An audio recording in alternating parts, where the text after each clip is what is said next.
सगळ्यांना श्री स्वामी समर्थ. स्वागत आहे तुमचं माझ्या एका नवीन छान अशा व्हिडिओमध्ये. तर हे बघा, हे आमचे गणपती बाप्पा कसे वाटत आहेत ते मला कमेंटमध्ये नक्की सांगा. कमेंट्स आल्या होत्या काल, तुमचे गणपती बाप्पा पण दाखवा. तर एक छोटंसं असं हे केलेलं आहे, जास्त अजून डेकोरेशन केलेलं नाही आहे. आता मुली आलेल्या आहेत तळेगाववरून, छान डेकोरेशन करतील. मग काय छान असं गणपती बाप्पाच्या आवडीचा मोदक केलेले आहेत. खरं तर हे आमच्या गणपती बाप्पाच्या आवडीचे आहेत, म्हणजे गणेशच्या आवडीचे. त्याला तळून आणि गव्हाच्या पिठाचे मोदक खूप आवडतात. थोड्या पुऱ्या पण केलेल्या आहेत नैवेद्यासाठी. असं होतं रात्रीच्या जेवणामध्ये बटाट्याची भाजी, पुरी, कुरड्या पण थोड्याशा तळलेल्या आहेत. आणि मोदक कसे वाटले ते नक्की सांगा. ओला नारळ काय केला आत्यांनी फोडून खिसून गूळ इलायची घालून थोडं परतून घेतलं होतं.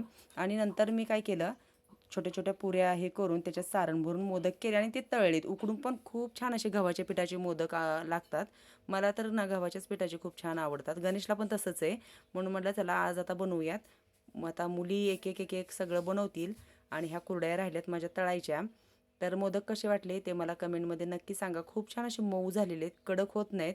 आणि इकडे दाखवते तुम्हाला बटाट्याची भाजी छान अशी आरावरती शिजती आहे.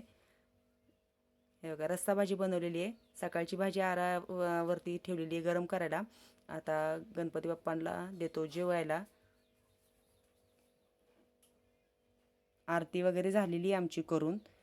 मोदक सगळे इकडे आणून आरतीलाही केले होते, प्रसादाला ठेवलेले होते. कसे वाटले आमचे गणपती बाप्पा मला कमेंट्समध्ये नक्की सांगा. परत नंतर छान असं डेकोरेशन हे केल्यावर पण तुम्हाला मी सगळे व्हिडिओ दाखवील. आता मुली सगळे एक एक करून घेतील, कारण थोडं गणपती आणायला उशीर झालेला होता.